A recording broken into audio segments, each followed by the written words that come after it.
on this episode of Spirit Talk. Until you deal with that trauma, no matter how much you progress, no matter how strong you get spiritually, there's always going to be a limiter on you. And the only way to remove that limiter is by purging that trauma from the body. And a lot of these practices that I teach and a lot of these things that I do, not only do they build your spiritual energy, but they also have the side effect of purging trauma from your body, which I feel like is pretty remarkable. Hi, I'm Chris Fleming, the creator of Spirit Talk. You're listening to the podcast where I'll be bringing you the greatest thinkers, researchers, and contributors from around the world to discuss what we know in the field of the paranormal, life after death, and the pursuit of higher consciousness. Hey, it's Chris Fleming. Welcome back to this month's edition of Spirit Talk. I have with me a spiritual teacher, an exorcist, and a magus of various magical backgrounds. He is going to talk about the life force and how we can raise one's personal vibration as well as improve our physical health. Plus, he has these techniques for building up our life force energy, as well as some collective set of skills that we can use to prosper spiritually. Now, he teaches varying forms of magical practices and offers to help those in spiritual crisis or who may be afflicted by the paranormal. Please welcome Sadhu Dah. Sadhu, welcome to the show. Thank you for having me. It's a pleasure to be here.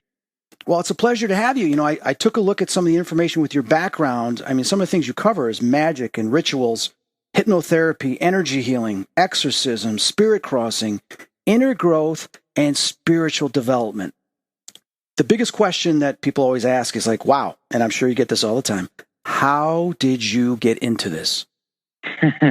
Well, you know, when I first started out on my journey of self-discovery and getting into the spiritual concepts of life and the metaphysical and paranormal, I actually had to get away from my childhood and my life as it was, because I was just so full of trauma and I was so angry at the world, and I hated everything and I hated everybody, and I didn't need a reason to either. And I met a monk named Thanaphol Pakdee, and Thanaphol had took me under his wing and started teaching me things such as like walking meditation and how to connect with the elements and various sitting meditations and mantras for reciting over mala. And I slowly kind of started to change little bit by little bit and kind of met different teachers along the way. And then one day I kind of woke up and realized, oh, snap, I'm not only the student, now I am also teaching. Right. Yeah, that's good. Now, as you know, because you went through this own personal evolution yourself, containing all that anger, that emotion that builds within our subconscious as well as our consciousness. And sometimes it's displayed in certain moments of challenges that we go through. We may release that, unsuspecting to others. I've noticed, and I'm sure you have too, there's so many people like that right now that are going through those types of challenges in life. How would you, state to some of our listeners that may be suffering from that inner turmoil that they've gone through later in life that kind of makes them either manic depressive, bipolar, or in some more polite terms, they have a short fuse? Well, I would say approaching life from an artistic perspective and allowing what it is that your passion may be to come forward and be your approach. And to elaborate on that, for me, Gung Fu is a very big practice for me, as well as Qigong. Cultivation of energy in the body through movement. It's kind of where yoga and martial arts come together, if that gives some context for anyone that's not aware of those terms or practices. And I meet everything as if it's a fist coming at me in life, whether it be, the boss coming down on you, a spouse kind of bringing things to your attention that might not be favorable in discussion, losing friendships and various different hardships that we deal with in life. I will kind of describe it as like a metaphor for a fist. And so if I'm doing my Kung Fu practices and I'm using a Tan Sao, a wedging block, am I going to deflect this fist coming at me, or am I going to let it hit me? Am I going to intercept it, bring it into my space, and then use a yin vacuum, this encompassing energy, to fold it over? How am I going to meet that? And for some people, maybe that doesn't work. Maybe your art is dance or painting. How are you going to draw around this line that got put in the way? Are you going to add on to it and turn it into a beautiful flower? Or are you going to let it ruin your entire painting? If you stumble during a routine dancing, do you just sit down on the ground and start crying and give up? Or do you recover and you move forward gracefully and continue this dance that you're doing?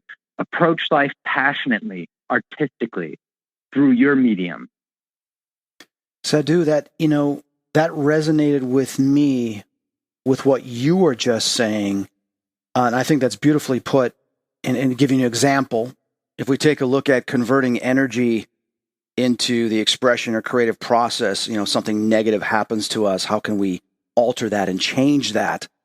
For me, it's always been in a way of sports or art, that physical expression, whether it's painting, drawing, or if it's some type of physical activity. I remember about 5, 6 years ago, actually 2017, I had been dating this girl for about 2 months, and I was kind of protecting my emotions and this and that. And she had said, why aren't you putting more into this relationship? Why aren't you opening up more? I want you to open up more. I opened up more, and she went running because she was emotionally unavailable, is what it was. And she even admitted she was emotionally unavailable, but yet she wanted me to open up, which made her feel wanted, but then she retreated from him. So she had her own little challenges she was dealing with. But my point was I was then devastated that she had built me up and brought me into this relationship to where now I had let my wall down and was doing all this giving. And then shortly after that, she just ends it. For no explanation, just ends it.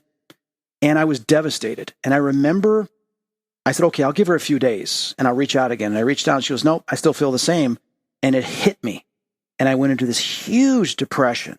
And it reminded me of other relationships that had failed in the past.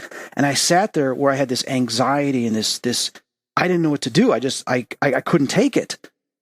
And then I remember says, you know what? What can I do? I've learned from my car accident in 2009, when you run into these challenges and things, said, okay, in this situation, what can I do?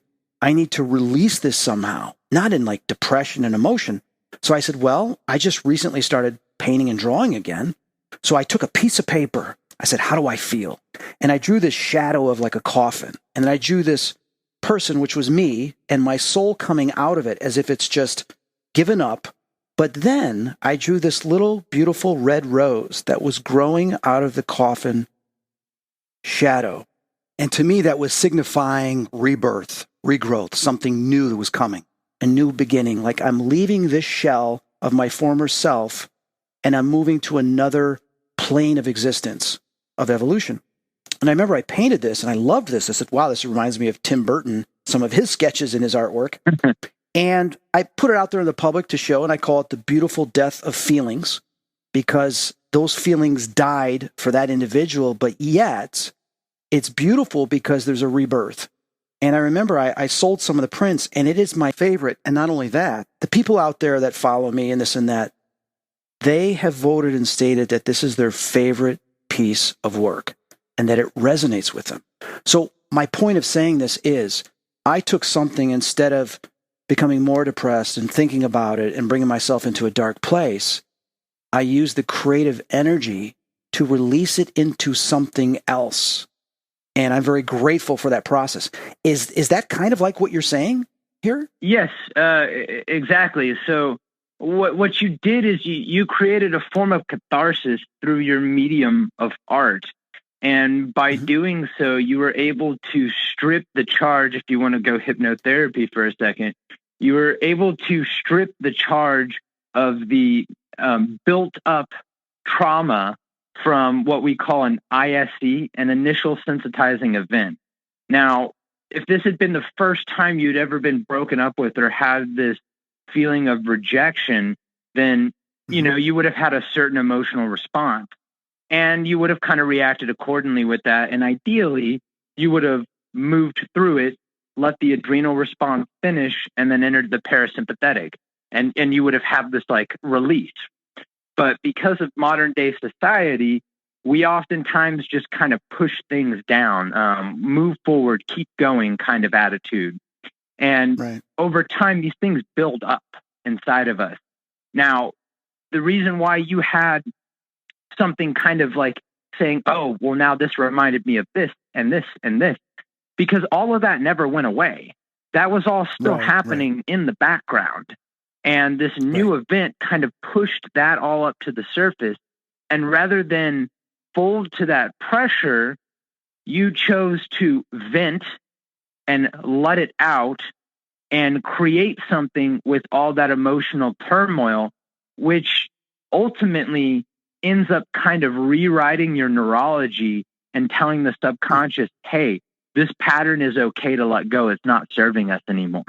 Yeah, it wasn't serving me anymore. I didn't want that pain. But at the moment, I didn't think there was any way out of it because it was just swallowing me whole. But in that state, I also did realize there had been previous in my life either abandonment, rejection, in various ways, that it all came out because it was similar frequency.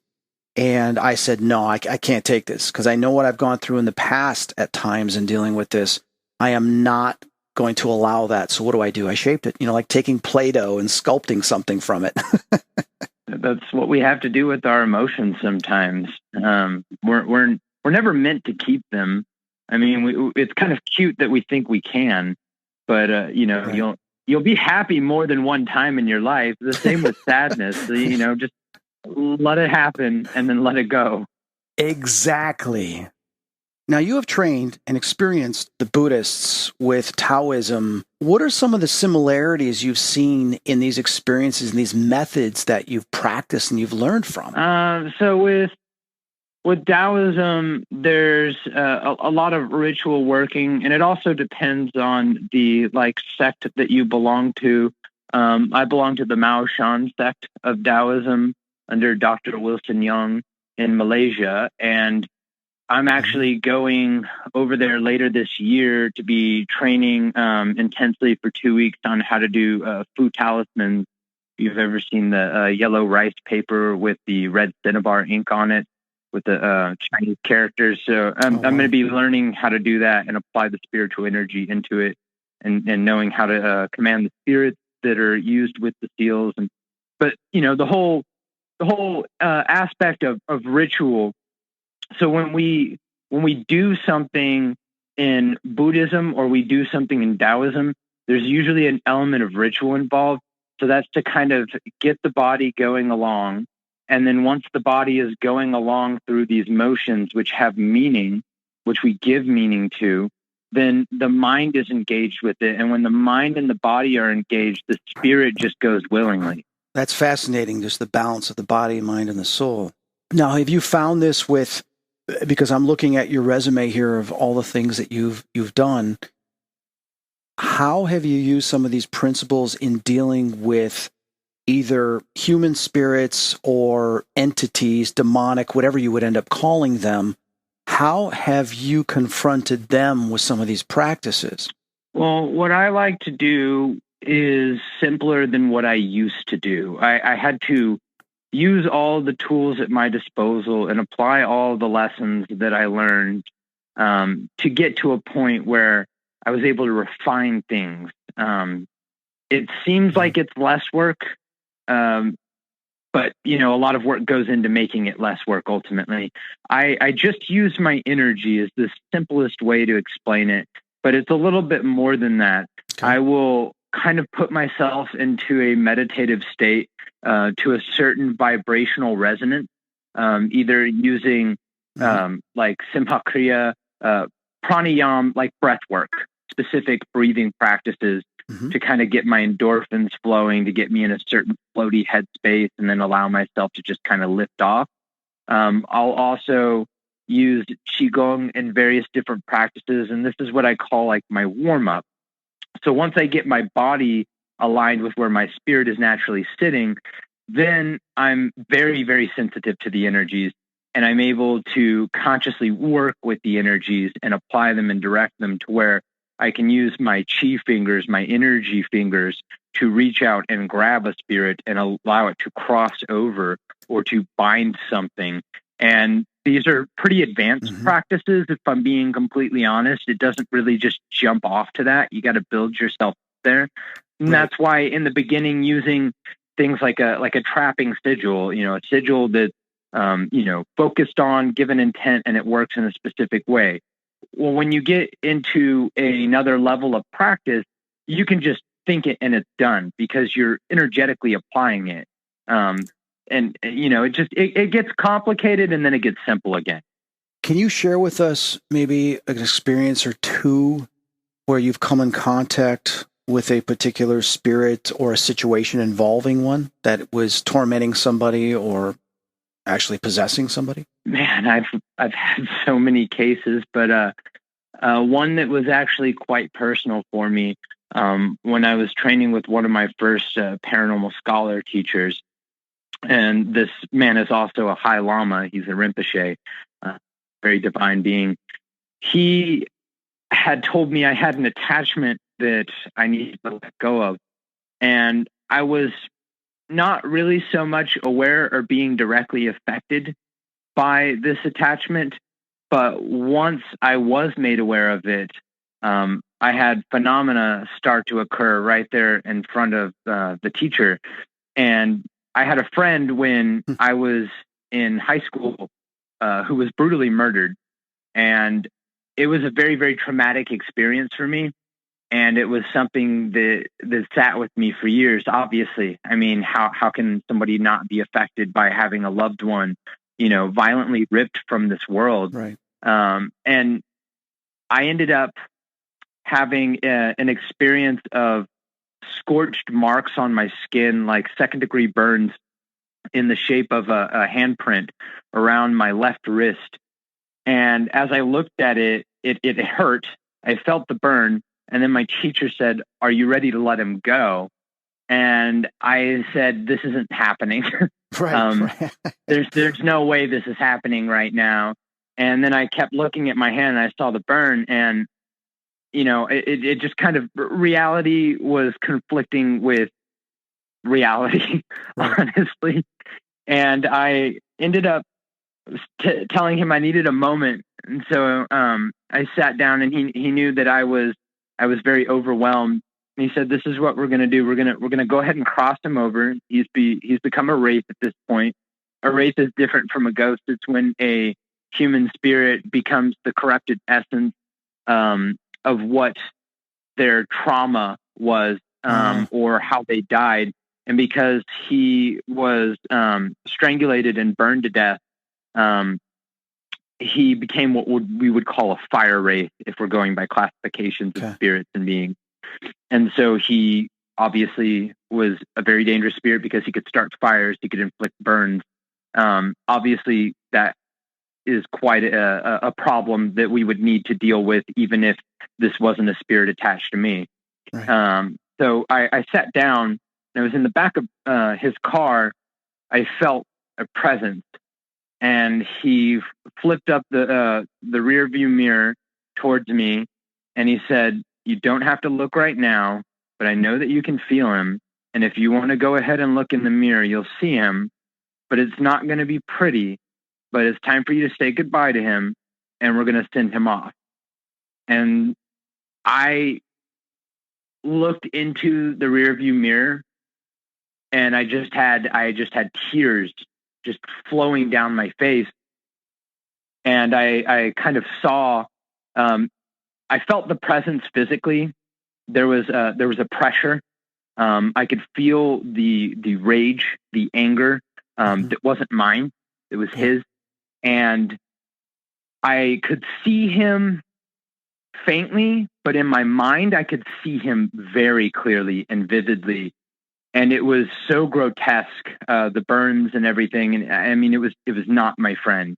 And that was when I had that realization, like you're already gone. Like this is not you. This is some corrupted shadow of who you used to be. And so we let him go. And in that moment of releasing him, I felt the burn kind of start to like stop like hurting. And the teacher had given me a water bottle, and he poured it on my arm. And when I rubbed it, what was like blisters from the burn and the redness actually turned to like a jelly kind of, and wiped right off, and my skin was unharmed underneath it. And there's this weird kind of, I guess you could call it a type of ectoplasm, if you will. That was one of my first experiences in doing kind of casework. It was a very personal one. That's incredible. No, thank you for sharing that. I'm sure when you begin to see the things just slightly outside our dimension and coming in contact with it, that's on a slightly different frequency and vibration, so we can't normally see it with our own eyes. But when our consciousness becomes aware of it, it begins to reveal itself. And it can be shocking for some. Some can either have fight or flight, or some can embrace it and just welcome it. And that's a really interesting story. Now, when you had that happen, obviously it was a lesson. It was something that became part of your experience. And as time went on, you probably had some more experiences. What have you found out of people? You laugh. Can you share another one? Yeah. Please do. Yeah. So I had a situation where we had an individual that had a studio that was haunted. And I mean, this was a very interesting case because the level of phenomena was just really interesting. You could hear voices in the air, like in front of you. You could hear a voice, and there's nobody there, but it's as if somebody is actually speaking to you, and you can hear the volume and the direction and the space of where it's coming from. And these would happen all over that studio, and it was this whole building that, long story short, somebody had been renting one of the studio rooms, and they were a black metal band, and apparently they kind of got pretty serious with some ritual work. Oh boy! And they kind of crossed some wires that shouldn't have been crossed, and opened some doors that they didn't know how to close. And lucky enough, somebody like me was kind of involved and brought in. And the highlight of that case is actually me getting levitated about a good 5 feet in the air, feet dangling down, multiple witnesses around me. And you could see the pressure marks of like hands gripped onto the side of like my torso. And then I was just violently flung into the wall, and I just kind of like slumped down. And then kind of like in the moment, I've talked about this before. So I would say I had an exaggerated reaction. And some people would be like, well, any reaction wouldn't be exaggerated given the circumstances. Well, I kind of yelled at everyone, like, get out of here, get out of here. And it was a dangerous situation, but at the same time, one of my masters had taught me, you don't give attention to the phenomena. So if you have phenomena occurring, yes, exactly. Your fear is giving it a link that is feeding it and growing it. Now, that's not to say you don't do things, you don't approach it and deal with it. Like you need to do that, but don't feed it your fear. Don't feed it your excitement. Don't feed it your strong reactions that are kind of like, if you have a child that's misbehaving and you ignore the child, more than likely, depending on the child, they're going to kind of get bored at some point, and they're going to kind of stop. And they may come back to it again, but there's going to be a break in that. But if you're constantly getting frustrated, or if you're encouraging that behavior, that is probably going to consistently keep happening. So when we're dealing with these spirits, when we have malevolent entities, I kind of adopt the train of thought like this is a psychopathic toddler type of intelligence, highly malevolent and super psychic, and it's quasi-physical in nature. Like, it's not a good combination. Like, not at all. I totally understand. You know, people listening, I mean, it's very rare that someone's levitated, but it does happen. I know many cases of other individuals that have witnessed that. I know I witnessed it with the Ouija board when my mom and I were doing as a kid, where I levitated. And back in 2010, the girlfriend I had, when something entered into me and I levitated off the bed. And she went racing out of the house at 2:30 in the morning in her underwear to the police department, completely terrified. So these things happen. Now, any idea? I mean, I've discussed this with some exorcists and some priests in discussing how they're able to levitate and how they're able to create these types of tricks, so to speak. Obviously, it's some type of frequency vibration affecting the ions or the particles. Electromagnetic field. Right. There you go. Which would also, we would get our hairs. It's the resonance. Go ahead. Talk more about it. So there's a resonance naturally of your electromagnetic field.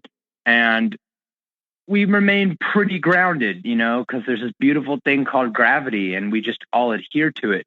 But if the electromagnetic field of your own body is able to kind of be manipulated just the slightest, then an entity can find its way in. And because the entity itself is going to be quasi-physical in nature, there's a lot of rules to our physical plane that don't necessarily apply to it, because only parts of it are necessarily engaged within our physical plane.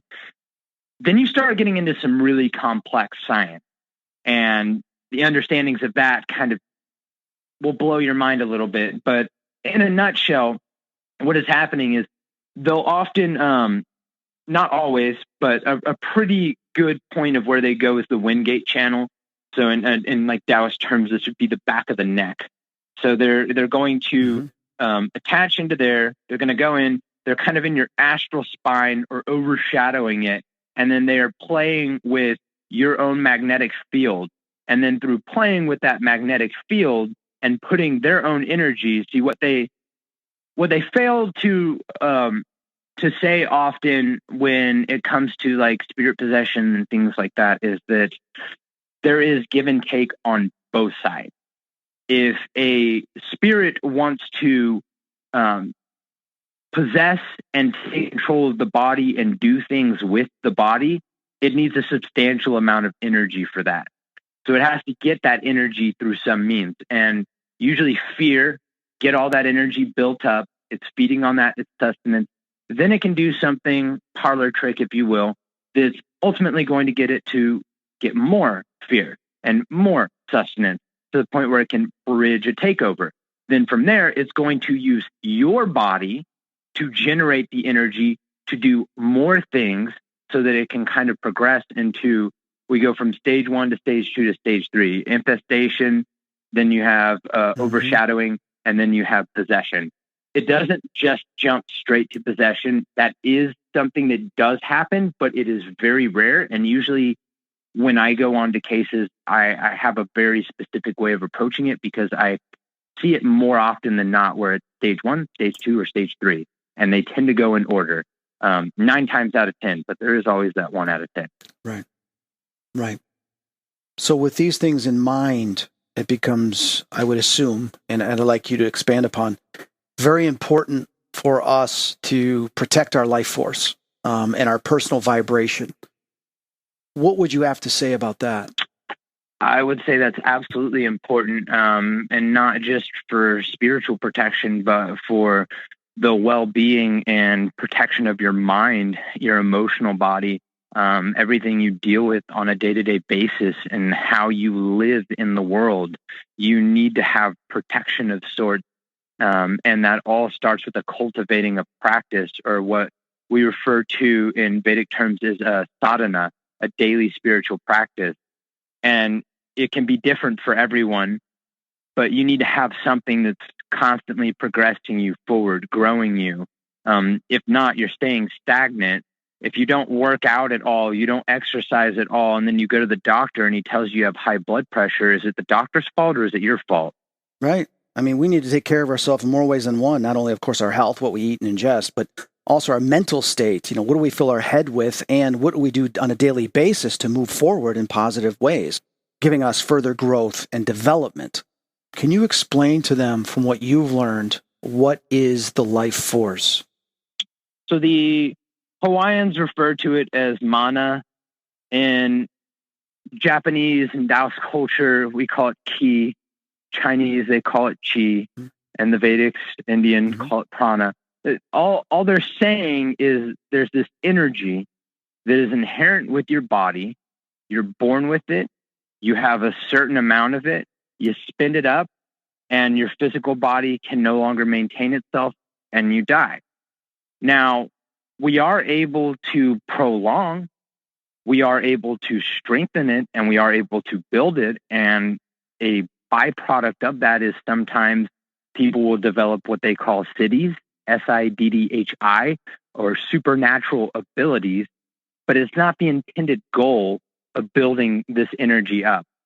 When we build this energy up, we are able to strengthen our immune system.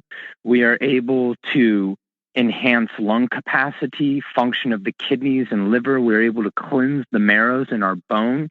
We're able to do a lot of really wonderful things that are of great benefit to the physical body, as well as maintaining an ideal mental state of stillness and inner awareness, and having the ability to react without immediately being triggered, but able to process it and move through it in a healthy manner. And we have this emotional balance where the slightest things aren't going to send us off the fritz. Yeah, I think we've all been there, easily affected with emotions and certain things that happen to us. That something new comes along that's similar, it sets us off. And the thing is to heal from that, but also learn how to control it. You know, since emotion is energy, there's also this universal energy, which is why I want to ask you about chi. I know after my whole life, I was never really able to see auras and stuff like that. And I was always in wonderment with people that have stated that they've seen auras. But I remember I got in a car accident in 2009, and I got a mild TBI, but also really bad whiplash that ended up damaging my neck and my area to where I would sense spirits. I always would sense the back of my neck. I'd get tingling with spirits. But after the car accident, it damaged it from the C2 all the way down to the T1. And I no longer could feel that electromagnetic sensation anymore because there was pain. So I had to learn how to expand my consciousness and use my consciousness to detect any changes in the ether, electromagnetic field. But my point is that when we talk about auras, I remember going through treatment, physical therapy. She was doing craniosacrum, and she asked if I ever saw colors, and I said no. After a few sessions with her, all of a sudden I started seeing colors. It's like she opened something up within me, and I started seeing colors when I closed my eyes. I would see colors differently in nature, how they'd be more vibrant and almost alive. And then sometimes I'd see these colors that would move as if they had their own consciousness. Then I was shortly able to see, after that, colors in people and the exchange of colors in between people. And I thought, wow, this is a beautiful thing. I'm seeing more outside of our visual spectrum, more into the actual spectrum that exists between IR and ultraviolet lights. Then I realized that this life force, as you call it, this energy that's also exchanging, not only represents the energy that is in our soul, our spirit, but also the connection to the Creator and this energy from the Creator that flows through us. It makes me go back to two experiences, and I want your input on this because I've never really fully got a direct answer. I remember I went and took martial arts, taekwondo and karate after, and I don't think that was the best training to get to understand chi energy. It didn't really get me to where I wanted. Try gung fu. Try what? Try what? Gung fu. Okay. Gung fu. Here's why I state this. And to me, this is remarkable, and it would sound something out of an X-Men or a sci-fi superhero movie. But I remember when growing up, we used to have, I would touch light bulbs, or I would touch electrical, and light bulbs would explode, computers. as this energy would come through me. And same thing with my mom would have that happen. And sometimes I would shock people. But I remember once I was really upset about work, and I was so frustrated the way we were being treated in the office. I went to the gym to go work out, and every single thing I was touching in the locker room, there was these major sparks, not just like little static that we get from the carpet and balloons. We're talking major sparks that were popping that everybody was hearing, and you could see this like lightning bolts come out of my fingers when I would touch stuff. As I went into the gym, and I said, I'm going to go on the treadmill. I'm going to walk and warm up for 20 minutes. My girlfriend at the time walked in. I said, you got to see this. And I put my hand about 3 inches away from the metal bar of the treadmill. And we saw in between, just like lightning coming out of all my fingers into the metal bar being absorbed. And she stepped back going, oh my God, what's wrong with you? I said, I don't know. You can see this. She goes, yes, I can see this. I go, something out of Tesla with the Tesla coils. And it was very powerful. We were hearing the sparks and the sounds. And then it would slowly get weaker and weaker, and then it was gone. So the question is, what was this energy that was flowing through me? It was visible, noticeable. It's something you see out of sci-fi movie. But there is one more story I want to share, similar with that. I do want to warn you, though. Some people might think this is a little violent, it's aggressive, but remember, this is, this was my freshman year in college when this happened. I went to this party outside with some friends. It was near my house. It was not too far away. And I walked up, and the guy wanted us to pay to get in. I said, listen, I just want to walk around, see if some of our friends are here. They told us to stop by. He says, no, you can't come in. So he starts shoving me and telling me to leave. And I'm like, come on, man, just, let me go in. And worse came to worse. But I said to him, listen, I don't want to fight you. I don't want to get in a fight. I don't want to hurt you. Nothing like that. But I'm not going to allow you to try to hurt me. So then he shoved me real hard. And next thing you know, it's just a blur to me. But I had picked him up by one arm, raced across the grass next to the next door neighbor's fence, one of those metal fences. It broke the fence in the lock.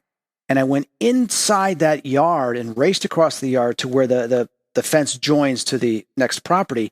And I hoisted him up with one arm over the fence to where he was on his back, with his legs up in the air. And I said, I told you, I didn't want to fight you. Why wouldn't you listen? At that moment, I was like, holy cow, how did this happen? How did I pick him up with one arm? I mean, I was a football player back then, I think, but you just can't pick up some guy. And this guy was bigger than me, taller than me. And it was one arm. So after this happened, I had a question like, where did this come from? What just happened? It was obviously energy that channeled through me that I believe from the universe saying, hey, there's a thing called free will. And he's saying, don't hurt him. Don't do anything. But yet you went against that free will.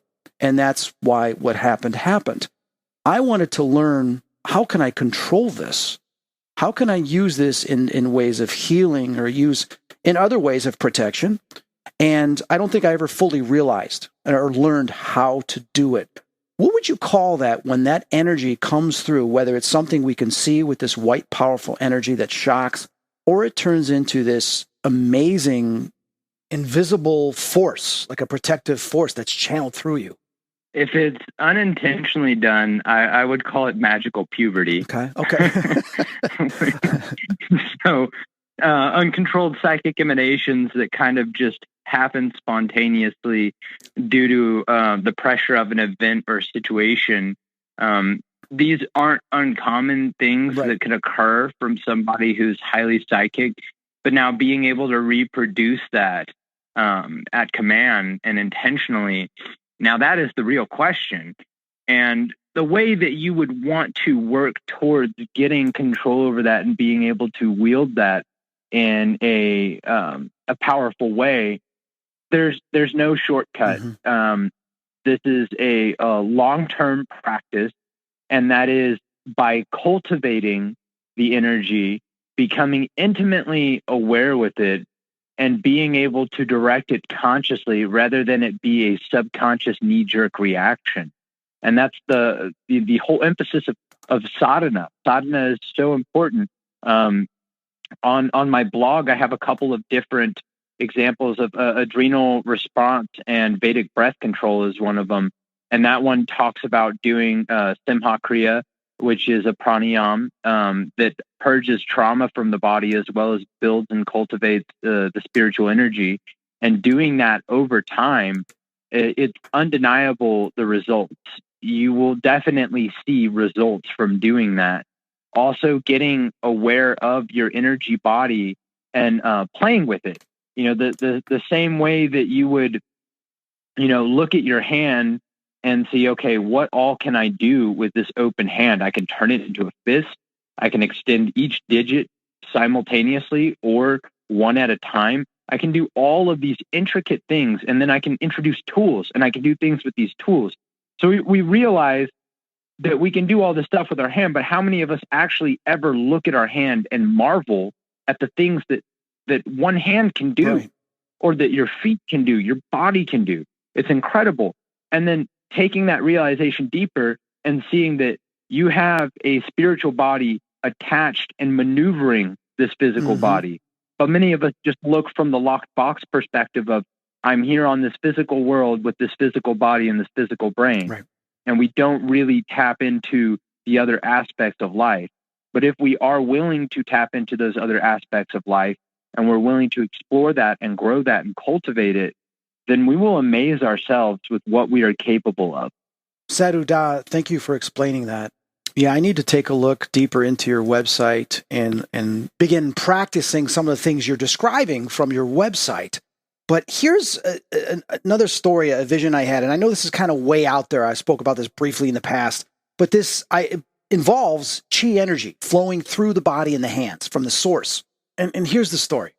I had a vision in 2019, and I know when something is very relevant and that I am presently there with my spirit and my higher consciousness, that it's not a dream, that I am in that place and time for a specific reason to be revealed.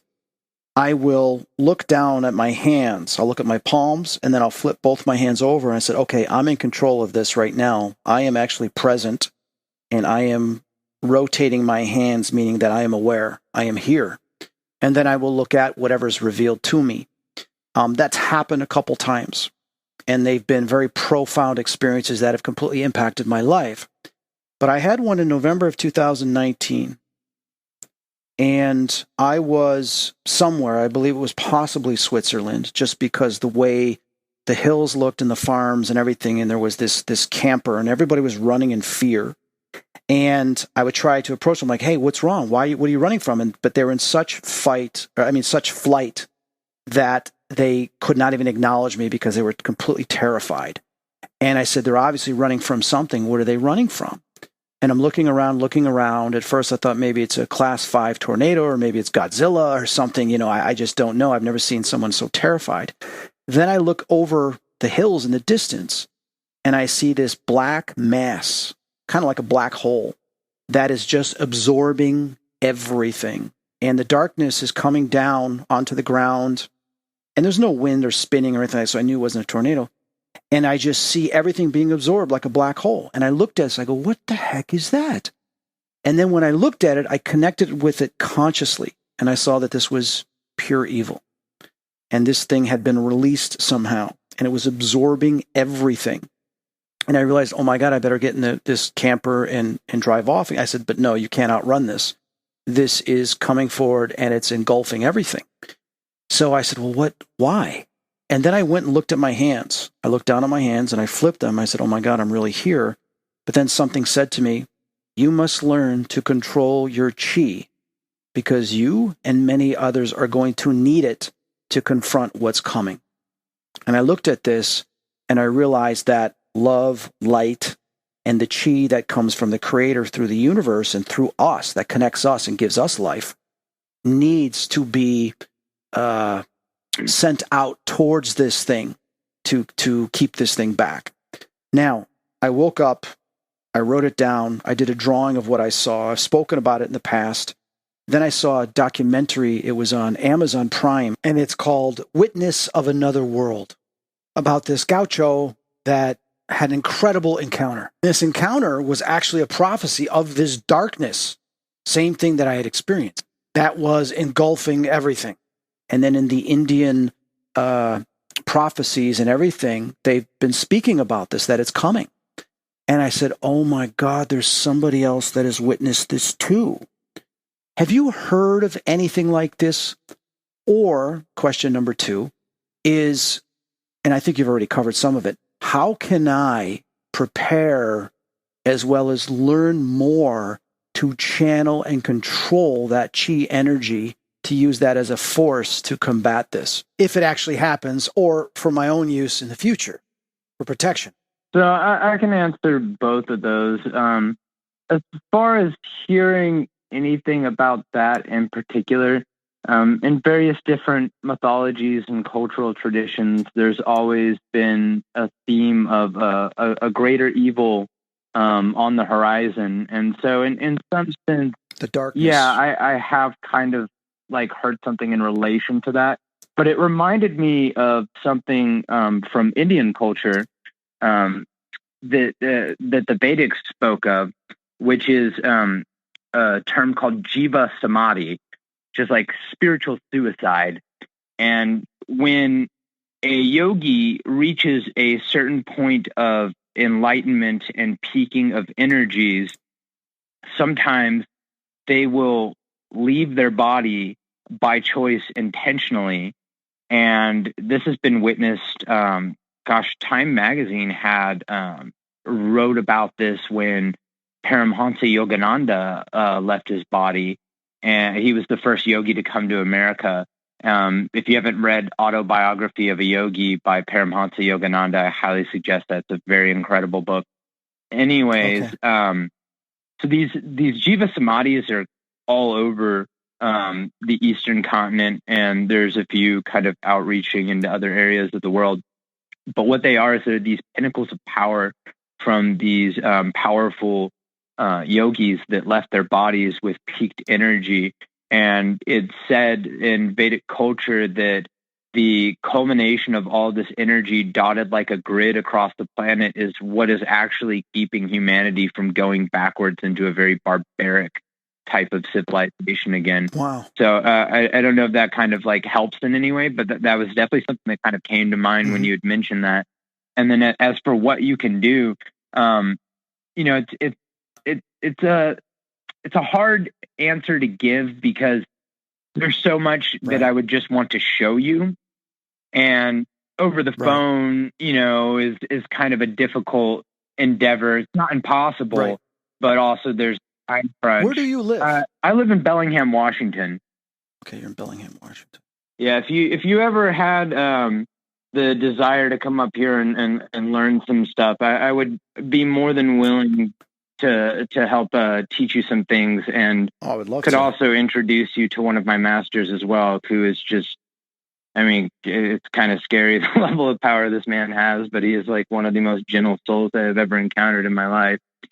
And there's just a whole culmination of things that I would kind of put on you very quickly from practices and knowledge and things of that category to kind of like strengthen you, get you started. And then it would just be you applying yourself with that foundation, and you would build the house from there. I give you the foundation, we build it together, and I give you the blueprints, but you're the one who builds the house and then lives in the house.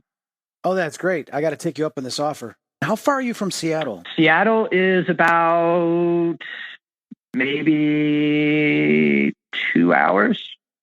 Oh, that's not too bad.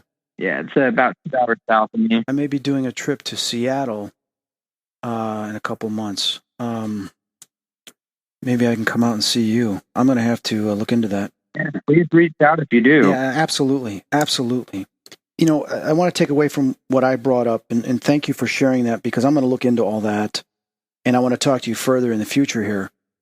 But you have learned a lot of principles, a lot of techniques, and can you discuss with us the importance of building your life force energy, and give us 3 techniques to do so? Yeah, I can definitely do that. The importance of it, as I kind of touched on earlier, is just it makes you healthier than you could possibly imagine. There's a Taoist master that I know had explained to me, diet is kind of hard for me to not do the accent, but I'll try my best.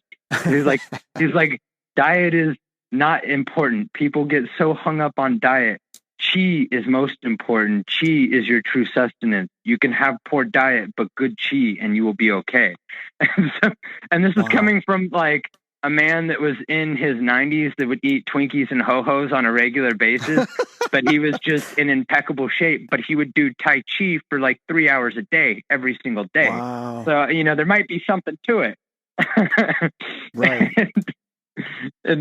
So with cultivating our energy, one of the most important parts of that is that we heal all this trauma that our body has picked up that does not serve us, that actually hinders us from aligning to higher vibrations. Until you deal with that trauma, no matter how much you progress, no matter how strong you get spiritually, there's always going to be a limiter on you. And the only way to remove that limiter is by purging that trauma from the body. And a lot of these practices that I teach and a lot of these things that I do, not only do they build your spiritual energy, but they also have the side effect of purging trauma from your body, which I feel like is pretty remarkable. Oh, that's great. The first technique that I would share with you is one that one of my masters swears by, and I do as well. I'm definitely a big fan on this one. So you've heard me mention the pranayama and the breath work before. So in the term Simha Kriya, I'm going to teach you Simha Kriya, and then there's also a blog article on my website that discusses it as well. So if you forget, you can either listen back to the podcast or you can go onto my blog and read it, depending on how you learn. But we take for everybody listening, I'll put the link on this when I post this podcast. I'll put the link that goes directly to that blog for everybody so they can check it out. Perfect. With Simha Kriya, we start preferably seated, because you are definitely going to get lightheaded. And you're going to take the tongue and hang it all the way out your mouth and down like a dog, like just let it hang down like past your bottom lip. And then you're going to open your mouth wide and you're going to do 21 like very deep breaths, almost like a dragon. So like, wow. So you'll do that 21 times. And then the second step is you're going to do 21 more breaths, but this time your tongue is going to touch the roof of your mouth. So it'll be all the way at the top, your teeth will be showing, and your mouth will be open wide again with the tongue at the roof of your mouth touching. And then you're going to go 21 times again. And then once you finish that, you're going to exhale completely, relax yourself, close the eyes, take in a big deep breath, and you're going to like pressurize the cabin. You're going to tense every muscle in your body with this full breath in you. And this actually will, over time, doing this is going to make you a much better diver. You'll be able to increase your lung capacity and hold your breath for longer. Not always, but sometimes I'm actually able to hold my breath for over 2.5 minutes, which I consider to be pretty dang good. And you will hold your breath as long as you comfortably can with that pressurized breath inside of you, muscles all fully tense. And then when you exhale, you completely relax your body. And it's kind of intoxicating. It feels really good. And you do it enough, and eventually when you get into that holding breath phase, you'll start to go into what the Japanese Taoists refer to as mushin, which is a term for no mind. So it's being completely aware. You are present and fully aware, but you are experiencing absolute nothingness. It's kind of hard to describe, but it's very peaceful.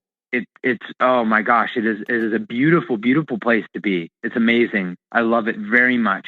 And if you do these practices, you can experience states like mushin, which are like a type of samadhi. Samadhi meaning higher states of consciousness, super consciousness.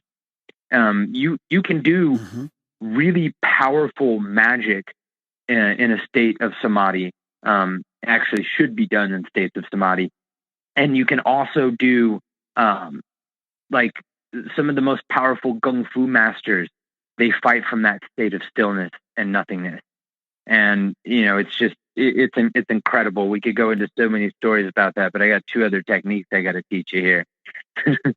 So the second technique, this one is more of a mantra, and we all know the Om, Aum, Om. Yep. Well, there's a way to actually strengthen the Aum and make it very, very powerful, as well as bringing your consciousness into a higher alignment to taste these states of samadhi that I mentioned. And it has a side effect of also cleansing the energy in the body and cultivating and building up the energy.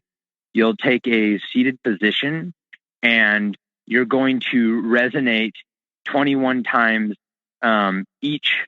So the ah, the oo, and the and the ah is going to be ah, and that's going to be coming from your chest with your mouth completely open. So just ah, and you'll do it until your breath runs out. You'll do that 21 times. So after, that one ah ends, you'll do the next one, and you do that 21 times. Then your second count for another 21 times is going to be the oo, and the oo is going to come more from your mouth, and it's going to be you're going to curl your tongue into a U. So you'll curl it into a U, and you'll go ooh. Yeah. So you'll do that 21 times. And then the last one is the and that's going to be tongue completely pressed against the top roof of your mouth with your mouth completely closed, and you're going to feel a buzzing in your head, and that's going to be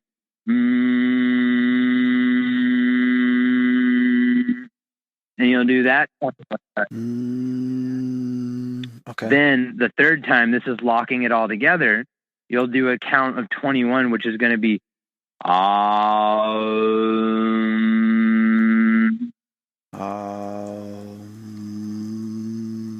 yeah. So then you're doing the ah from the chest, the oo from the mouth with the U tongue, and then the with the tongue to the top of the roof of the mouth, buzzing from the head. So you'll be doing the full aum in the way that it's actually supposed to be taught and done through Vedic practices.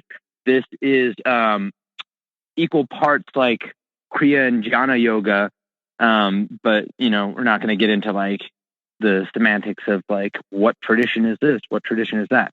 That is going to be a very, very powerful tool.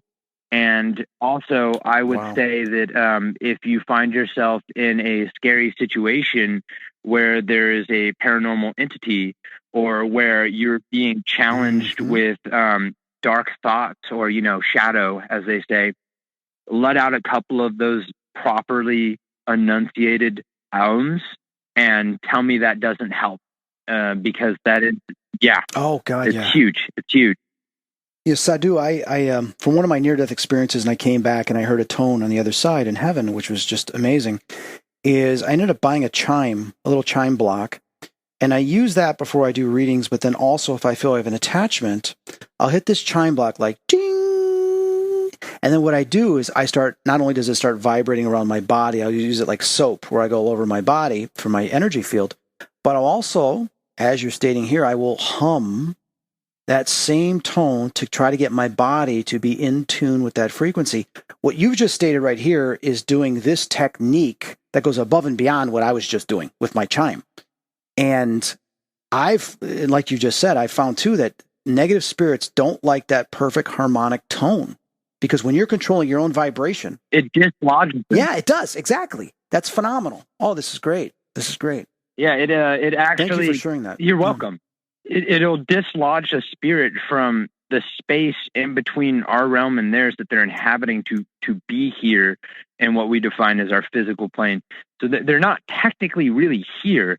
I've given this example before where, if you had, let's say you had a cross and you knew there was a spirit in this one spot in the room, and you throw the cross at the spirit, it's going to go right through it, right? And the spirit's just going to still be there. Now, if you had consecrated and charged that cross, it doesn't even matter if it's a cross. It could be a penny. It could be anything really, as long as it's not plastic. Plastic doesn't really hold good energetic charge. Anyways, you would consecrate put these vibrations, these emanations of tone, saturate it with this energy. And then when you throw that object to where that spirit is, it will dislodge it from the space that it's in, because you're hitting it on a resonant level that it cannot occupy space within. I love that. Dislodge spirit from the space that it's in. That's incredible. That's a great way to describe this. It's what you're doing with mantra. Yeah. Dislodge the spirit from the space that it's in, because it's occupied that space. Now you control that space, and then by the frequency, the vibration, it can no longer either resonate or survive in that space because you've controlled it, but also you've pushed it out. That's really cool. And if you wanted to take that to another level, you expand that resonance to a whole room, to a whole house. Yep. The spirit can't inhabit it. And then you keep it from coming back in by warding, using your energy, applying mantra, and tracing with your energy fingers holy symbols or sigils on the walls that energetically imprint. And this is like some of the higher level magical practices that I teach. And then you're able to create these energetic wards on the walls and essentially put your house in like spiritual lockdown where nothing can get in. And then because of the high resonance that you have in the home already, with the saturation of the energies, you're keeping those higher vibrations locked in as well. I should have done this years ago in my house. I got stuff coming and going. If I ever go to a hotel, the first thing I do when I go to a hotel. Man. No excuse, Chris. No excuse anymore. So, no, this is... I think you'll really enjoy... phenomenal. This is phenomenal. And this would then lead us into what? The third technique? Yes, exactly. So I mentioned using the energy fingers to trace the sigils and the wards, right? Well, how do we use our energy sigils, Sadhu Dah? Oh, well, that's really a good question. We use our chi hands. Well, how do we use our chi hands? I'm going to tell you how right now. Awesome. You're going to take your middle finger and you're going to touch the center of your palm. So picture there's a dot in the center of your palm. Touch your middle finger to it. Okay. Now, before you open your hand and release that middle finger up, I want you to imagine in your mind's eye a flower blossoming as you lift that middle finger up, and then your chi fingers are now activated. God. So you do that on both hands, and then if this also is a good gauge for your sensitivity, because if you feel it right away, congratulations, you have actually cultivated your chi. That's crazy. A fair amount. It's almost like... Exactly. Most people don't know how to do this. It's almost like, well, I just want to say, first thing that comes to mind is like Spider-Man. When Spider-Man puts his finger there to then do the web that shoots out. But when you lift it up, you could feel this almost like this coldness vibration that comes out of my hands. I'm feeling, almost like as if there's now, balls of energy like that are appearing. If you space your palms between each other, have both palms facing each other, you can feel the energy forming in between your hands. Yeah, I've done this. Ball of energy. And then if you take both pointer fingers and just have them like a couple inches apart, you can feel a very strong current flowing between both of them. Yeah. And if you get it developed enough, what's really trippy is you can get people to see a faint line there that they'll kind of like scratch their heads and rub their eyes. They're like, is that really there? Yeah, that's chi. It's condensed chi, but it's chi. You know what's amazing, what you just described right there, Sadhu, is that I had studied the gateway analysis, the gateway by Robert Monroe, and it was discussed, and I've discussed it in the past. It was on the CIA website. And one of the parts of the program that he's done in this audio program that he created back in the 70s is the energy bar tool, where you will create this energy bar in front of you, and you can do it with your hands, and you can shape it and stuff like that. It was interesting during one of the sessions while I was doing that with the energy bar tool, I got curious, like, what's behind the energy bar? Like, I can take this and send this anywhere. What's behind it? And as I peered behind it, I witnessed an experience that I had. Now, remember, I did this about 2 years ago. I went back in time to 1997 when I was at Bachelor's Grove Cemetery with about 10 other people, and several of us looked up and witnessed this energy bar that appeared floating above us about 10 feet in the air, and we had no idea where it came from. It looked like those one big long bars of light, that ultraviolet lights that you see in the ceiling. You take all those big giant light bulbs. It looked like one of those, but it was glowing so vibrantly. We thought it was some type of alien thing or portal or something. But using the gateway, I had sent that to the past.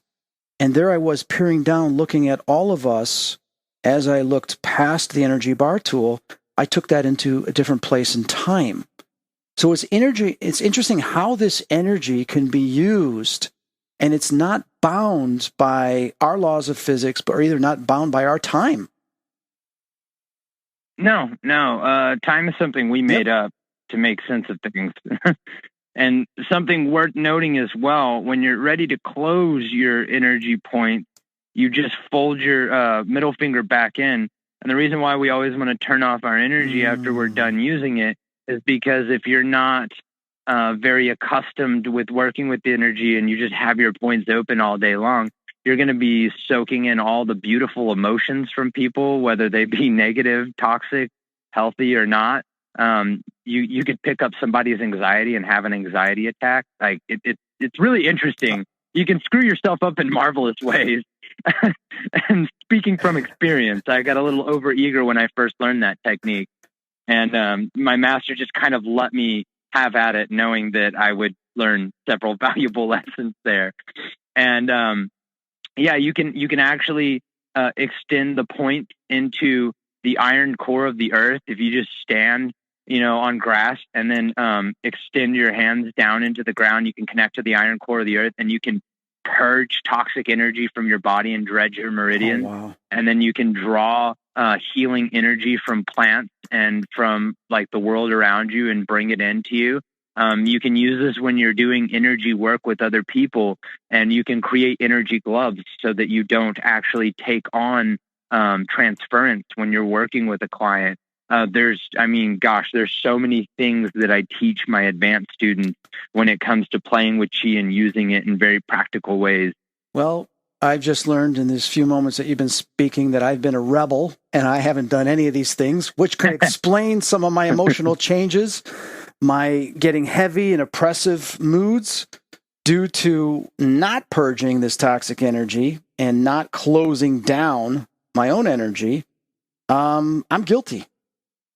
I admit it. All these years, I'm guilty. I'll give you a little bonus technique if you want. So this one is one of my favorites, but I'm also a glutton for punishment sometimes. This one's going to be very uncomfortable, but it's going to feel really, really good at the release and after. You'll turn on your energy point and you'll let a color come to mind and think of something that is uncomfortable to you, that maybe plagues you from time to time, whether it be anxiety, depression, a specific memory. It doesn't really matter. Think of something uncomfortable and then allow it to give you a color, and then find where it is on your body. So let's say for me, anxiety in my lower belly is yellow. Okay. And then we have our energy points turned on. We're going to, and this is one of the advanced practices, so maybe everyone listening at home isn't necessarily going to do this, but work yourself up to it by doing the other practices. Right. So you will turn on the energy, and then you will allow a electric purple to start flowing from your palms. You're going to focus that on the spot. So for example purposes, the yellow anxiety in my stomach, you're going to let the energy hands pulsate that electric purple there.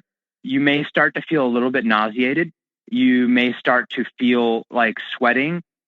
These are good signs. This is actually good. Have a bucket, trash can, or the sink in front of you and start energetically stroking that up, like you're rubbing your stomach up to your chest. And then once it feels like it's just about to like release or it gets to be too much, immediately loosen your lower jaw and start coughing. And in some cases, you may actually throw up. This is like a serious purge. You're like purging like so much. And yeah, it's very, very effective. I learned this from a Lama, and you'll purge that energy out. I've had a couple times where I did this like after a particularly nasty case, and I actually vomited up like black like shadows that as soon as they hit the sink they dissipated like in wisp like smoke. So yeah, you can experience some weird stuff when doing this, but most likely you're just going to cough your ass off or vomit. Okay. And then afterwards you're going to feel lightheaded and your body's going to feel really light and you'll feel really good. Is this similar to when people do ayahuasca and they purge after and they go to some dark place? Kind of, except for we bypass that whole need for taking an outside substance, manner of ingesting something, and we're using our own energy, and we don't have to go through this whole long trip and process and etc. We're just kind of speed running it.